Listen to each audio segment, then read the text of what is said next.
السلام علیکم ورحمۃ اللہ. اعوذ باللہ من الشیطان الرجیم. بسم اللہ الرحمن الرحیم. الحمد للہ الذی ہدانا لہذا وما كنا لنهتدی لولا ان ہدانا اللہ. اما بعد.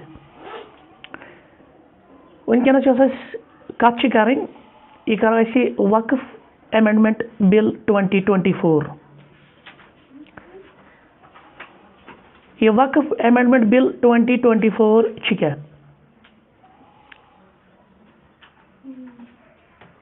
اس کو ہم سمجھتے ہیں.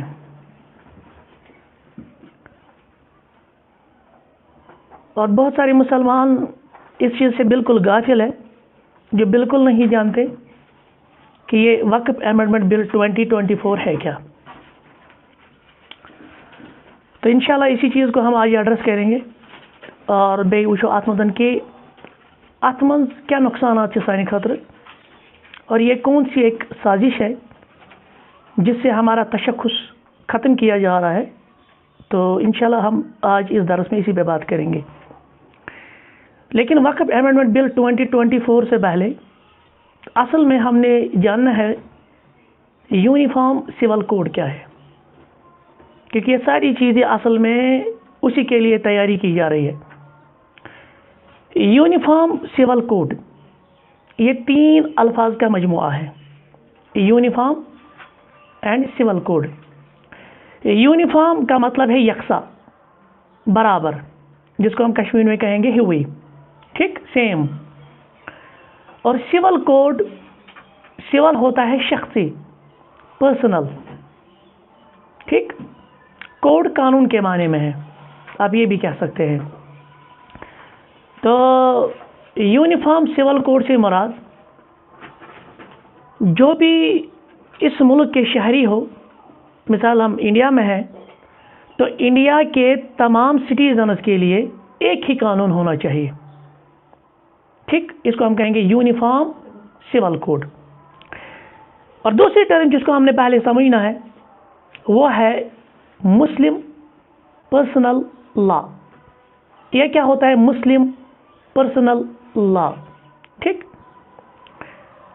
مسلم پرسنل لا یعنی ایسا قانون جو مسلمانوں کا شخصی قانون ہے، ان کا پرسنل قانون ہے. یعنی بالفاظ دیگر ہم سمجھ سکتے ہیں کہ خاندانی اور عائلی زندگی کے مسائل، اس میں مسلمانوں کا جو شریعت کے مطابق شرعی قوانین ہیں وہ لاگو ہوں گے. مثال کے طور پہ اس کے دائرے میں نکاح آتا ہے.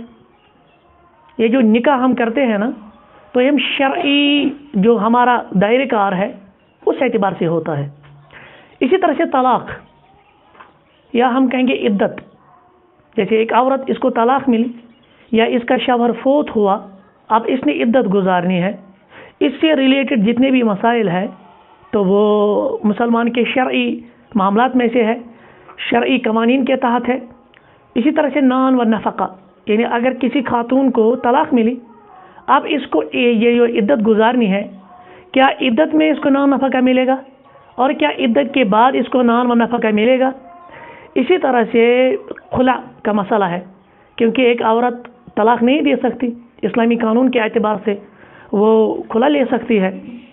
اظہار، ٹھیک ہے، یہ ہم نے بہرحال پڑھا ہے فقہ الزواج میں، فقہ اسرہ میں. یعنی کوئی مرد اپنی بیوی کو، یعنی اس پر یہ قسم کھائے کہ آپ میری ماں جیسی ہو یا بہن جیسی ہو وغیرہ، پھر کیا ہوگا. اسی طرح سے ایلا کا مسئلہ ہے، ٹھیک. یا فسق، کوئی نکاح انویلڈ کیا جاتا ہے. یا اسی طرح سے مہر کا مسئلہ ہے، ٹھیک ہے، جو مہر دیا جاتا ہے. حق پرورش، اگر 2 میاں بیوی علیحدہ ہوتے ہیں تو بچے کا حق کس کے پاس رہے گا، کون اس کی پرورش کرے گا. اسی طرح سے ولایت کا مسئلہ ہے، تو ولی، کون ولی بنے گا، ٹھیک. اور ولی کی بھی مختلف یعنی قسمیں ہیں. ایک نکاح میں کون ولی بنے گا. دوسرا یہ معاملہ ہے کہ اگر کسی کی میراث ہے تو اب اس جو وارث ہے، اس کے وہ جو نابالغ ہے، اور اس کا جو کیا کہتے ہیں اس کو، اس کا باپ جس کی وہ وراثت تھی، مورث جس کو ہم کہتے ہیں، وہ فوت ہو جائے، اب ولایت کس کے پاس جائے گی. اسی طرح سے رضاعت کا مسئلہ ہے، جیسے دودھ پلانے کی ہے نا، تو یہ چیز ہے. اسی طرح سے وصیت، اگر کوئی وصیت کرتا ہے اپنے مرنے کے ٹائم پہ